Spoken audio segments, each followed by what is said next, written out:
this is coming to an end here. I'm trying to fish for my crappie, and these guys keep doing this.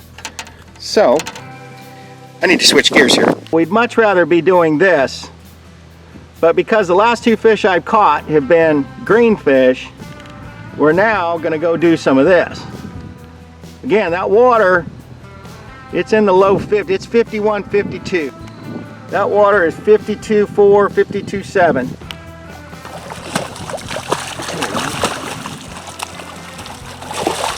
This is what we're gonna go do now. Yeah, I'll tell you what, I think I got me a new favorite flipping bait. Full show.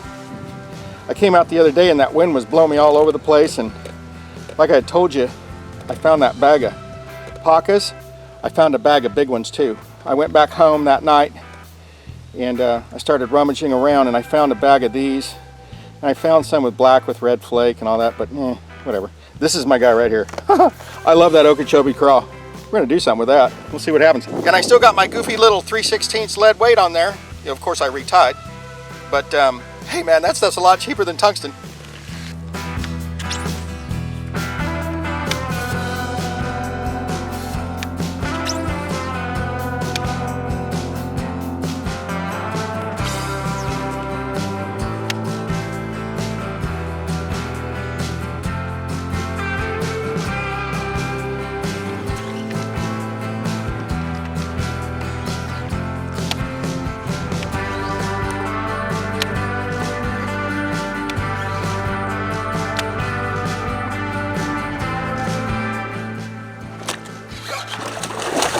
This completely.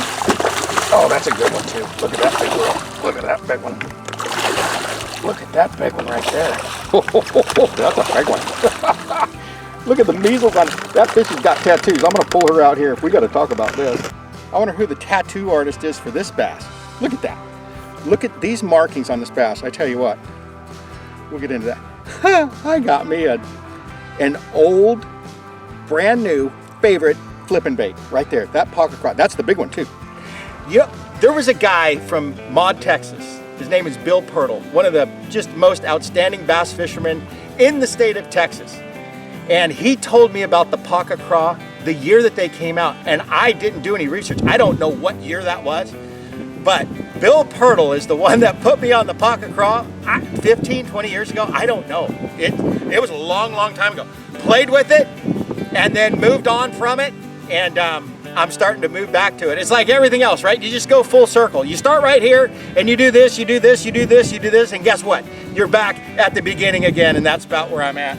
I might have to get that phone number from you so I can go to your tattoo artist. Look at the tattoos on that fish. That is just awesome. Okay, I'm gonna try and do this. That wind's blowing pretty good. It's kind of swirling me around. But anyway, I'm gonna talk to you a minute real quick about that last fish. I love throwing the frog in the fall, right? You look at the trees. I mean, we're hard into fall right now. My favorite water temperature to throw the frog is 52 to 58 degrees, because when you get bit on a frog in 52 to 58, whether it's the fall, whether it's the spring, March, April, whatever it may be, late February, it's not a, oh, she missed it, oh, that kind of stuff. She blew on it, she rolled on it. No, it's, or they get it. When you get bit on a frog in November, December, late October, when that water temperature is in that 52 to 58, not 52 to 58 because it dropped from 65 yesterday, but 52 to 58, it's consistent. That's where it's been.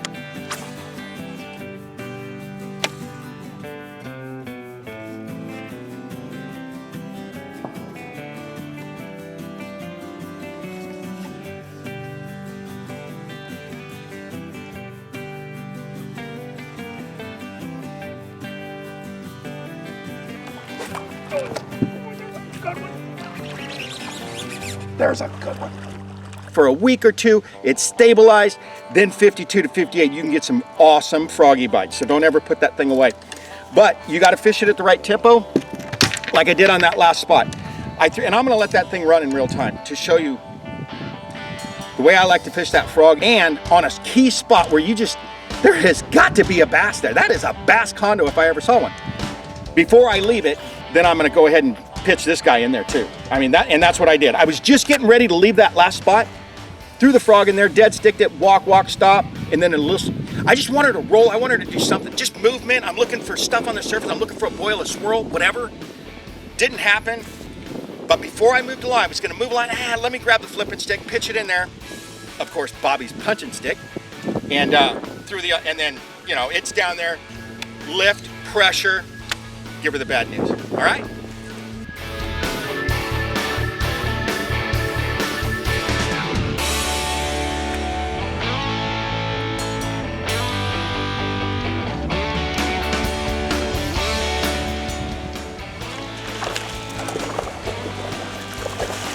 That guy was right on the end of that stick. That one was right on the end of that stick. Just getting ready to give up. And I pulled it up over the stick, felt the stick, and I felt the bass at the same time. Very cool. That's where those little, I'm waving at you, Hi, I'm your friend, Mr. Crawdad, I'm your buddy. Hey, what's up, Mr. Bass? What's up is you're fixing to get smoked. Awesome. Very cool. I love this thing.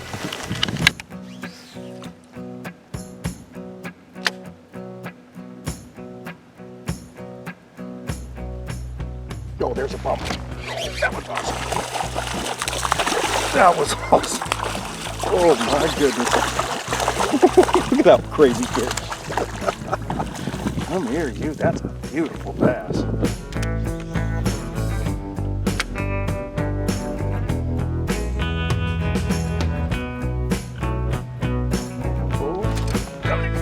Oh, that was awesome. Come here, stay on, girl. Oh, she came off.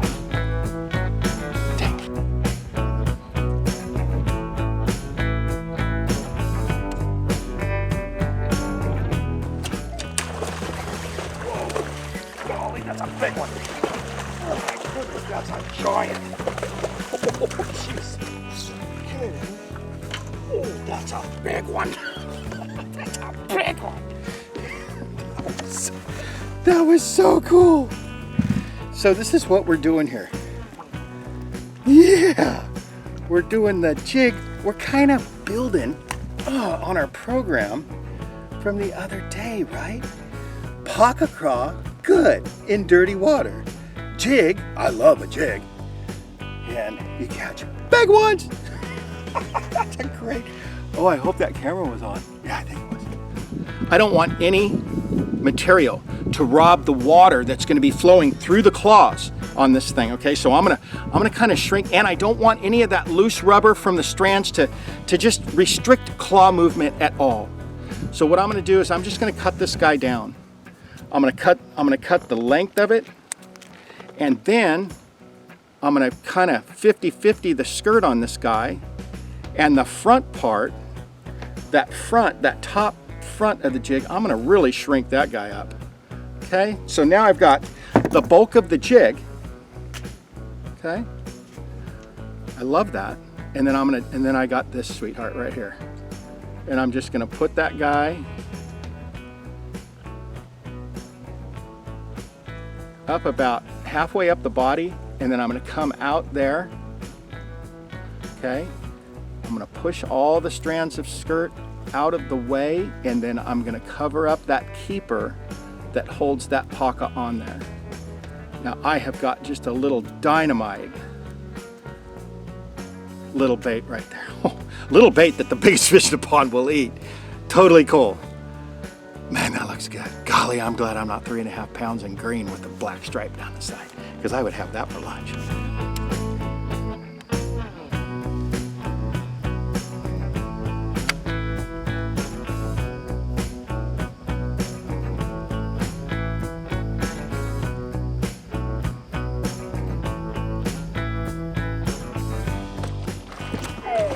Oh, big one.